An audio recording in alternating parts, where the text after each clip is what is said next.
দুই দিনের সরকারি সফরে ঢাকা এসেছেন ভুটানের প্রধানমন্ত্রী শেরিং তোবগে। সকাল সোয়া ৮টার দিকে ভুটানিস এয়ারের একটি বিশেষ ফ্লাইটে তিনি হজরত শাহজালাল আন্তর্জাতিক বিমানবন্দরে অবতরণ করেন।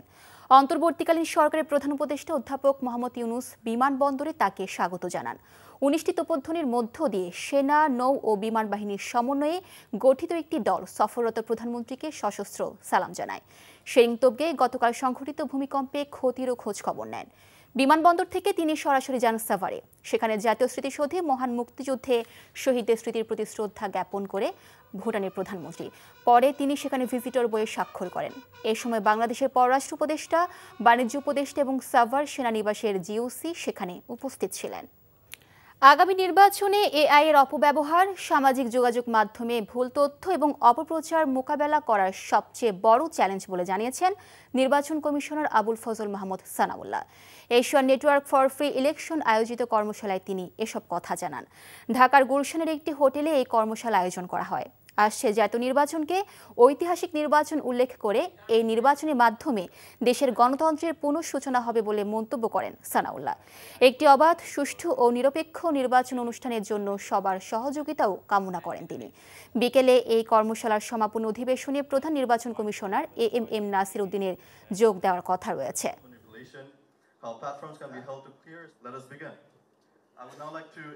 I think a good number of these young people even perhaps did not perform as apprentice before. So this is another area where when you are training the citizen observers, I mean all the entities, not only ANFREL, and including Election Commission, we have to take into account and we have to do the needful. নরসিংদীর ঘোড়াশালের ৫.৭ মাত্রার ভূমিকম্পের পর আবারও মৃদু ভূমিকম্পে কাঁপল দেশ। সকালে সাভার, আশুলিয়া এবং গাজীপুরের বেশ কয়েকটি স্থানে ৩.৩ মাত্রার কম্পন অনুভূত হয়েছে। এতে আতঙ্ক ছড়িয়ে পড়ে স্থানীয়দের মাঝে। এদিকে বারবার ভূমিকম্প বড় দুর্যোগের আভাস দিচ্ছে উল্লেখ করে বিশেষজ্ঞরা বলছেন, ভূমিকম্প এবং ভূমিধসের বড় ক্ষতি এড়াতে এখনই পদক্ষেপ নিতে হবে। বিস্তারিত ইমরুল কায়েসের রিপোর্টে। শক্তিশালী ভূমিকম্পে চারপাশে শুধুই আতঙ্ক, মানুষের হুড়োহুড়ি, দৌড়ে ভবন থেকে বেরিয়ে যাওয়ার চেষ্টা। শুক্রবার সকালের ৫.৭ মাত্রার ভূমিকম্পের পর শনিবার সকালেও মৃদু ভূমিকম্প অনুভব করেছে সাভার আশুলিয়ার বাসিন্দারা। রিক্টার স্কেলে এর মাত্রা ছিল ৩.৩। পরপর ২ দিনের এমন ভূমিকম্প জনমনে আতঙ্ক ছড়িয়ে পড়েছে। ভূমিকম্পে ক্ষয়ক্ষতি নিয়ে দাঁড়িয়ে আছে বিভিন্ন সুউচ্চ ভবন, চূর্ণ বিচূর্ণ হয়ে গেছে কাঁচাপাক্কা সড়ক, হেলে পড়েছে একাধিক ভবন। এদিকে দেশে বড় ধরনের ভূমিকম্পের আশঙ্কা রয়েছে উল্লেখ করে বিশেষজ্ঞরা বলছেন, দুর্যোগ এড়াতে এখনই প্রয়োজনীয় ব্যবস্থা নিতে হবে। সামান্য 5.7 যদি ঢাকা শহরে এরকম কেঁপে ওঠে, বিল্ডিংগুলি দুলতে থাকে, তাহলে যদি 7 মাত্রায় ভূমিকম্প আসে, তাহলে আমরা কোথায় যাব? দ্যাট মিনস দ্যাট ওর শক্তি ক্ষমতা নাই ভূমিকম্প 5.7কে প্রোটেক্ট করার জন্য। আমাদের যতগুলো ইনফ্রাস্ট্রাকচার আছে দেশের ইকোনমি কন্ট্রোল করে, সেই জিনিসগুলোকে ইমিডিয়েটলি অ্যাসেস করে শক্তি বৃদ্ধি করার প্রকল্প হাতে নিতে হবে। ভূমিকম্পের পাশাপাশি চট্টগ্রাম সহ পার্বত্য অঞ্চলে ভূমিধসের আশঙ্কার কথাও জানান এই বিশেষজ্ঞ। Imrul Kayes, NTV news desk. বিচার বিভাগ ব্যর্থ হলে রাষ্ট্র এবং গণতন্ত্র ব্যর্থ হয় বলে মন্তব্য করেছেন প্রধান বিচারপতি সৈয়দ রেফাত আহমেদ। সকালে রাজধানীর একটি হোটেলে বে অফ বেঙ্গল কনভারসেশনে এমন মন্তব্য করেন তিনি। রাজধানীর একটি হোটেলে centre for governance studies CGS আয়োজিত এই সম্মেলনে ৮৫টি দেশের হাজারের বেশি বক্তা অংশ নিচ্ছেন। অনুষ্ঠানে যোগ দিয়ে পররাষ্ট্র উপদেষ্টা তৌহিদ হোসেন বলেন, বর্তমান ভূ রাজনৈতিক প্রেক্ষাপটে স্থিতিশীলতার সংকট শুধু বাংলাদেশে নয়, বৈশ্বিক হয়ে দাঁড়িয়েছে। আর প্রধান বিচারপতি বলেছেন, বিচার বিভাগ ব্যর্থ হলে রাষ্ট্র এবং গণতন্ত্র ব্যর্থ হয়, সংবিধান নির্বাক হয় আর মানুষের আশা ধ্বংস হয়। Cannot survive on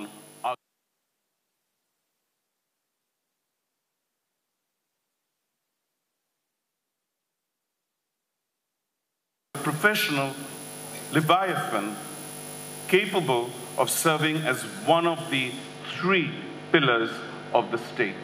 Its restraint, its integrity, its courage shall become the nation's most enduring source of stability.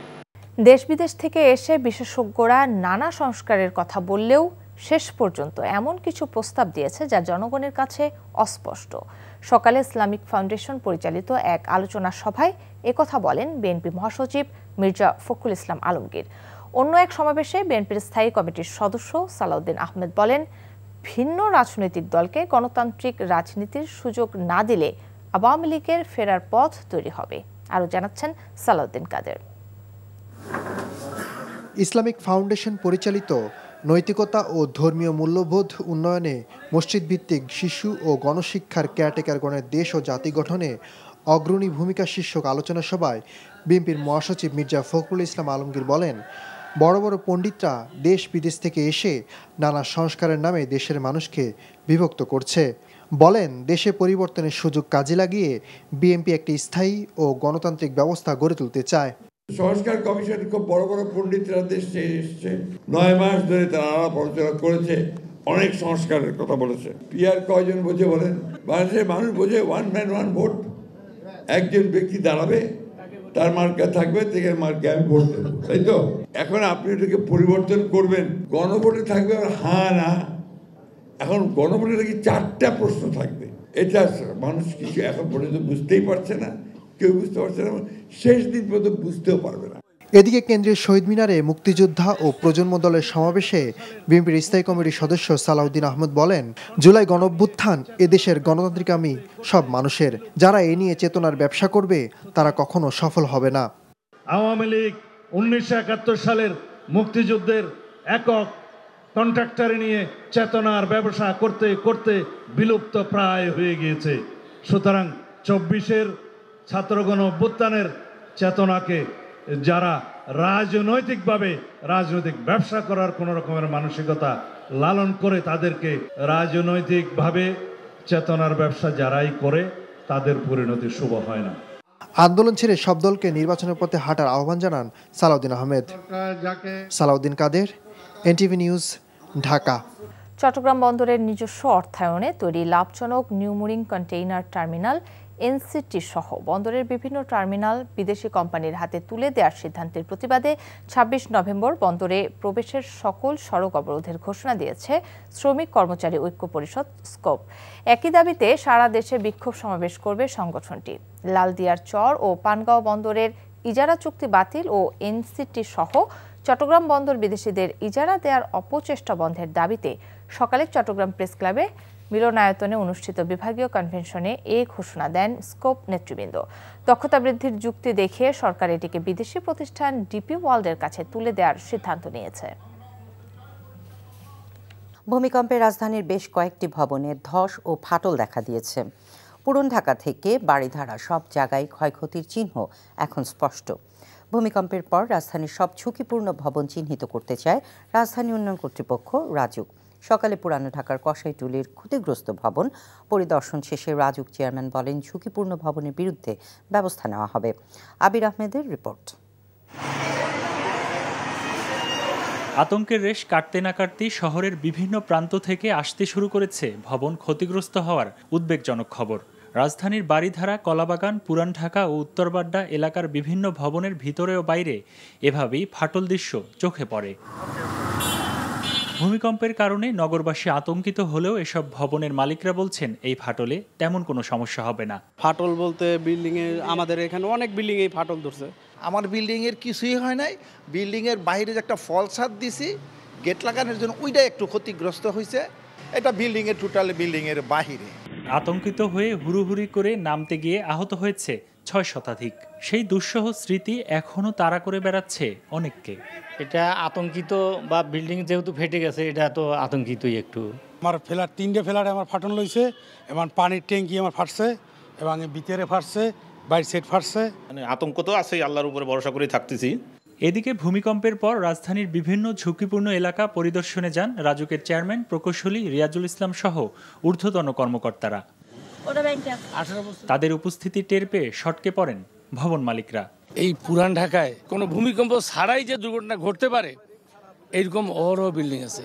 ভিতরে যেসব বাড়ি কারখানা করে রাখছে, বিভিন্ন ধরনের কারখানা, মানে এদেরকে বলে আইনের আওতায় এনে কাজ বন্ধ করে দিয়ে এদের শিক্ষা হয় না। সবাই বাড়ি বাড়ি বলে যাব, 7 দিন পরে যদি নকশা না দেন তাহলে কিন্তু বিল্ডিংটা আমরা বন্ধ করে দেবো। অপরিকল্পিত নগরায়ন, বিল্ডিং কোড না মানা এবং পুরনো ভবনগুলোর রক্ষণাবেক্ষণের অভাব যে কত বড় বিপদ ডেকে আনতে পারে, এই ভূমিকম্প যেন তারই মহড়া দিয়ে গেল।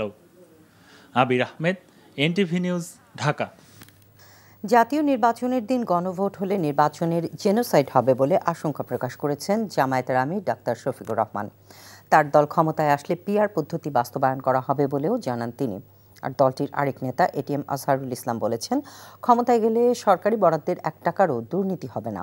বিস্তারিত জীবন আহমেদের রিপোর্টে। শনিবার বিকেলে হেলিকপ্টার যোগে চট্টগ্রামে পৌঁছান জামায়াতে ইসলামীর আমির ডাক্তার শফিকুর রহমান। পরে নির্বাচন নিয়ে সাংবাদিকদের প্রশ্ন জবাবে জামায়াতের আমির বলেন, নির্বাচন আর গণভোট একই দিনে হলে সেটি হবে নির্বাচনের জেনোসাইড। আমরা ক্ষমতায় গেলেও কথা দিচ্ছি সেই পিআর আমরা বাস্তবায়ন করবো ইনশাআল্লাহ। আমরা আগেই বলেছি নির্বাচনের দিন গণভোট হলে নির্বাচনের জেনোসাইড হওয়ার সম্ভাবনা আছে। নির্বাচনে লেভেল প্লেইং ফিল্ড তৈরি হয়নি বলেও অভিযোগ করেন তিনি। লেভেল প্লেইং ফিল্ড নাই, কিন্তু এই ফিল্ড আমাদেরকে তৈরি করতে হবে, আমাদের মানে সবাইকে মিলে। আপনারা তৈরি থাকুন, এই নির্বাচন হতে হবে। এই নির্বাচন না হলে দেশে সংকট দেখা দিবে। অন্যদিকে জামায়াত ইসলামী ক্ষমতায় গেলে সরকারি বরাদ্দের 1 টাকাও দুর্নীতি হবে না বলে জানিয়েছেন দলের কেন্দ্রীয় নির্বাহী পরিষদ সদস্য এটিএম আজহারুল ইসলাম। রংপুরে মোটরসাইকেল র্যালিতে অংশ নিয়ে তিনি কথা বলেন। এখন যে ছাড়া পাচ্ছি, এখন তো নির্বাচন তারিখ ঘোষণা করা হয়নি, এর মধ্যে আমি যদি আরো ব্যাপক তৎপরতা চালাই তা আমার বিজয় এমনভাবে হবে যে আমার ধারে কাছে আসা কেউ সুযোগ পাবে না ইনশাআল্লাহ।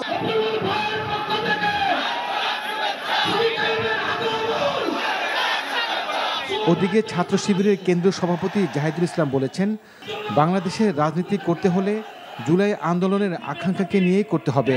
চাঁপাইনবাবগঞ্জ সরকারি কলেজ মাঠে অনুষ্ঠিত ছাত্র যুব সমাবেশে তিনি কথা বলেন। ঢাকা মহানগর দক্ষিণ জামায়াত ইসলামের secretary Shafiqul Islam Masud, DUCSU VP Abu Sayed Kayem, DUCSU VP Mustakur Rahman Zahid, চাকসু ভিপি ইব্রাহিম হোসেন রনি এ সময় উপস্থিত ছিলেন। Jibon Ahmed, NTV news desk. শেখ হাসিনার বিরুদ্ধে আন্তর্জাতিক অপরাধ ট্রাইব্যুনালের রায়কে স্বাগত জানিয়ে এনসিপির আহ্বায়ক নাহিদ ইসলাম বলেছেন, রায় কার্যকরে সরকারকে দ্রুত ব্যবস্থা নিতে হবে। সন্ধ্যায় ঢাকায় এনসিপির বিক্ষোভ মিছিল থেকে দল হিসেবে আওয়ামী লীগের বিচার শুরুর দাবিও জানান তিনি। নূর হোসেনের রিপোর্ট। শেখ হাসিনার মৃত্যুদণ্ড কার্যকরের দাবিতে বিক্ষোভ মিছিল করেছে জাতীয় নাগরিক পার্টির ঢাকা মহানগর শাখা। রাজধানীর বাংলা মোটর থেকে শুরু হয়ে প্রেস ক্লাব যাওয়া মিছিলটিতে দলটির বিপুল সংখ্যক নেতাকর্মীর উপস্থিতি দেখা যায়। মিছিল পরবর্তী সংক্ষিপ্ত সমাবেশে শেখ হাসিনাকে দেশে এনে ফাঁসি কার্যকরের দাবি জানান এনসিপির কেন্দ্রীয় নেতারা। যুব শক্তি, ছাত্র শক্তি, শ্রমিক শক্তি, নারী শক্তি যতদিন বাংলাদেশে থাকবে ততদিন বাংলাদেশে আওয়ামী লীগ কোনোদিন রাজনীতি করতে পারবে না। পুশিং করতে হলে খুনি হাসিনাকে অতি দ্রুত বাংলাদেশে পুশিং করুন। আমরা বাংলাদেশের জনগণ শেখ হাসিনার রায় কার্যকর দেখতে চাই। নির্বাচনের পরও বিচারের ধারাবাহিকতা অব্যাহত রাখতে দলগুলোর প্রতিশ্রুতি দেওয়ার আহ্বান জানান এনসিপির আহ্বায়ক। শেখ হাসিনা নয়, দল হিসেবে আওয়ামী লীগের বিচার নিশ্চিত করতে হবে এবং জাতীয় পার্টি সহ আওয়ামী লীগের সহযোগী যে দলগুলো রয়েছিল তারা সমান অপরাধে এবং তাদেরকে বিচারের আওতায় আনতে হবে। নির্বাচনের পরেও যাতে সকল বিচার অব্যাহত থাকে সেই প্রতিশ্রুতি অন্তর্বর্তী সরকার সহ সকল রাজনৈতিক দলগুলোকে নির্বাচনের আগে দিতে হবে। নির্বাচনে অংশ নিলেও বিচার ও সংস্কার বিষয়ে জাতীয় নাগরিক পার্টি আপোষ করবে না বলে জানান এনসিপির শীর্ষ নেতা। নূর হোসেন, এনটিভি নিউজ, ঢাকা। গণভোটের জন্য 2-3 দিনের মধ্যে আলাদা আইন করা হবে বলে জানিয়েছেন প্রধান নির্বাচন কমিশনার এএমএম নাসির উদ্দিন। রাজনৈতিক দলগুলোর সুশৃঙ্খল আচরণ ও সুষ্ঠু নির্বাচনে সহযোগিতাও চান তিনি। রাজধানীর গুলশানে একটি হোটেলে Asian network for free election আয়োজিত কর্মশালায় তিনি একথা বলেন। সামাজিক যোগাযোগ মাধ্যমে কৃত্রিম বুদ্ধিমত্তার অপব্যবহার, ভুয়া ও অপতথ্যের মতো বড় চ্যালেঞ্জগুলো এখনই মোকাবেলা করতে হবে বলেও জানান তিনি। নিয়ামুল আজিজ সাদেকের রিপোর্ট। নির্বাচনের কেনাকাটা, ভোটার তালিকা, নির্বাচন সংশ্লিষ্ট আইন বেশিরভাগই সম্পন্ন হয়েছে বলে জানিয়েছেন প্রধান নির্বাচন কমিশনার। বলেন ২০ লাখের বেশি মৃত ভোটার বাদ দিয়ে নতুন বড় একটা অংশকে অন্তর্ভুক্ত করা হয়েছে। নির্বাচন আচরণবিধি না মানার সংস্কৃতি থাকলে নির্বাচন সুষ্ঠু হবে না বলেও মন্তব্য করেন তিনি। এ কারণে সবার সহযোগিতা চান। আমাদের সব রাজনৈতিক দল তারাও বলছে যে সুষ্ঠু ও সুন্দর গ্রহণযোগ্য নির্বাচন চায়। এটার মাধ্যমে প্রমাণিত হয় রাজনৈতিক দলগুলো জাতির কাছে প্রতিশ্রুতিবদ্ধ। কৃত্রিম বুদ্ধিমত্তার অপব্যবহারকারীরা আমাদের চেয়েও দক্ষ। আমাদের খুব কম লোকজন তাদের এসব ধরতে পারে। প্রধান নির্বাচন কমিশনার বলেন, গণভোট জাতীয় সংসদ নির্বাচনের দিনে করার সিদ্ধান্ত হওয়ায় অনেক কাজ অতিরিক্ত করতে হচ্ছে, আইনও দ্রুত প্রণীত হচ্ছে। আইন শৃঙ্খলা পরিস্থিতি আশাব্যঞ্জক নয়, অথচ নির্বাচন সুষ্ঠু করতে এটাই পূর্ব শর্ত। রাজনৈতিক বাস্তবতাও একটি বড় চ্যালেঞ্জ, তবে আশা করি নির্বাচনের পূর্বে এটা ঠিক হয়ে যাবে। গণভোটের চ্যালেঞ্জ আমাদের জন্য নতুন একটা বিষয়। জাতীয় নির্বাচনের এই মহা কর্মযজ্ঞের পরেও এর জন্য অনেক অতিরিক্ত কাজ করা লাগছে, তবে খুব শীঘ্রই আইন পাশ হলে এই বিষয়ে আমরা আগাতে পারব। এর আগে একই অনুষ্ঠানে নির্বাচন কমিশনার আবুল ফজল মোহাম্মদ সানাউল্লাহ বলেন, আন্তর্জাতিক মানের নির্বাচন করার প্রতিশ্রুতি থাকলেও উপমহাদেশের রাজনৈতিক সংস্কৃতি সুষ্ঠু নির্বাচনের অনুকূল নয়। তবে গণতন্ত্রের নতুন যাত্রা এর মাধ্যমে শুরু হবে বলে জানান তিনি। When we were doing it, we realized that we are going to suffer from lack of experience. EC জানান, এবার নির্বাচনে 10 লাখের বেশি নির্বাচনী কর্মকর্তা ভোট দিতে পারবেন পোস্টাল ব্যালটের মাধ্যমে। Niamul Aziz Sadiq, NTV news, Dhaka. স্বাস্থ্য খাতে সহযোগিতা বৃদ্ধি ও ইন্টারনেট সংযোগ বিষয়ে দুটি সমঝোতা স্মারক MOU সই করেছে বাংলাদেশ ও ভুটান। তেজগাঁওয়ে প্রধান উপদেষ্টার কার্যালয়ে প্রধান উপদেষ্টা অধ্যাপক মোহাম্মদ ইউনুস এবং ভুটানের প্রধানমন্ত্রী শেরিং তোবগে এর উপস্থিতিতে MOU সই হয়। প্রথম সমঝোতা স্মারকটি স্বাস্থ্যকর্মী নিয়োগ সংক্রান্ত, যা সই করে বাংলাদেশ সরকারের স্বাস্থ্য ও পরিবার কল্যাণ মন্ত্রণালয়ের স্বাস্থ্যসেবা বিভাগ এবং ভুটানের রয়্যাল সরকারের স্বাস্থ্য মন্ত্রণালয়। বাংলাদেশের পক্ষ থেকে দলিলে সই করেন স্বাস্থ্যসেবা বিভাগের সচিব সাইদুর রহমান। দ্বিতীয় সমঝোতা স্মারকটি আন্তর্জাতিক ইন্টারনেট ব্যান্ডউইথ এবং অন্যান্য টেলিযোগাযোগ সেবা বাণিজ্য সম্পর্কিত। বাংলাদেশ সরকার ও ভুটানের রয়্যাল সরকারের মধ্যে এটি সই হয়। বাংলাদেশের পক্ষ থেকে দলিলে সই করেন ডাক, টেলিযোগাযোগ ও তথ্য প্রযুক্তি মন্ত্রণালয়ের ডাক ও টেলিযোগাযোগ বিভাগের সচিব আব্দুল নাসের খান। এর আগে প্রধান উপদেষ্টা ও ভুটানের প্রধানমন্ত্রীর মধ্যে একান্ত বৈঠক এবং দুই দেশের মধ্যে আনুষ্ঠানিক দ্বিপক্ষীয় আলোচনা অনুষ্ঠিত হয়। বিচার বিভাগ ব্যর্থ হলে রাষ্ট্র ও গণতন্ত্র ব্যর্থ হয় বলে মন্তব্য করেছেন প্রধান বিচারপতি সৈয়দ রেফাত আহমেদ। সকালে রাজধানীর এক হোটেলে বে অফ বেঙ্গল কনভারসেশনে এই কথা বলেন তিনি। এই সময় পররাষ্ট্র উপদেষ্টা বলেন, বর্তমান ভূ রাজনৈতিক প্রেক্ষাপটে স্থিতিশীলতা সংকট শুধু বাংলাদেশ নয়, বৈশ্বিক বিষয় হয়ে দাঁড়িয়েছে। সাতরিনা খন্দকারের রিপোর্ট। শুরু হয়েছে চতুর্থ আন্তর্জাতিক বে অব বেঙ্গল কনভারসেশন। শনিবার সকালে রাজধানীর একটি হোটেলে শুরু হওয়া 3 দিনব্যাপী এই সম্মেলনে অংশ নিয়েছে বিশ্বের বিভিন্ন দেশের নীতি নির্ধারক, গবেষক ও কূটনীতিকরা। বিচার বিভাগ ব্যর্থ হলে রাষ্ট্র ও গণতন্ত্র ব্যর্থ হয়। সম্মেলনের উদ্বোধনী বক্তব্যে এমন মন্তব্য করেছেন প্রধান বিচারপতি। বলেন, বিচার বিভাগের সংস্কার শুধু সৌন্দর্য বর্ধন নয়, এটি রাষ্ট্রের ন্যায় ও গণতন্ত্রকে টিকিয়ে রাখার সংগ্রাম। বিচার বিভাগ হচ্ছে রাষ্ট্রের গুরুত্বপূর্ণ স্তম্ভ। এটি আমাদের শক্তি যোগায়। এর মাধ্যমে রাষ্ট্র তার মানুষের জন্য ন্যায় বিচার প্রতিষ্ঠা করে। পররাষ্ট্র উপদেষ্টা বলেন, দায়িত্ব নেয়ার পর জাতীয় স্বার্থকে প্রাধান্য দিয়ে শুধু বঙ্গোপসাগর নয়, বিশ্বের বড় বড় দেশ ও প্রতিবেশীদের সঙ্গে সম্পর্ক উন্নয়ন করে যাচ্ছে সরকার। আমরা মিয়ানমার থেকে আসা রোহিঙ্গাদের জায়গা দিয়েছি। জাতিসংঘের শান্তি মিশনে আমাদের অবদান আছে। আমরা জানি কিভাবে সমস্যা মোকাবেলা করতে হয়। দায়িত্ব নেওয়ার পর শুধু বঙ্গোপসাগর নয়, বিশ্বের বড় বড় দেশ ও প্রতিবেশীদের সঙ্গে সম্পর্ক উন্নয়ন করে যাচ্ছে সরকার। সম্মেলনে বক্তারা বলেন, নতুন রাজনৈতিক বন্দোবস্তের জন্য সংস্কার করতে অংশীজনদের পাশাপাশি দেশবাসীকে এগিয়ে আসতে হবে। দেশের সংস্কার করা বলাটা যতটা সহজ, করাটা তার থেকেও কঠিন। এটি ধারাবাহিক প্রক্রিয়া। এটি দেশের মানুষ ও স্টেকহোল্ডারদের উপর নির্ভর করবে। চলমান এই সংস্কার প্রক্রিয়া চলতে থাকবে। সেন্টার ফর গভর্নেন্স স্টাডিজের আয়োজনে এই সম্মেলনে অংশ নেয় 85টি দেশের 200 বক্তা।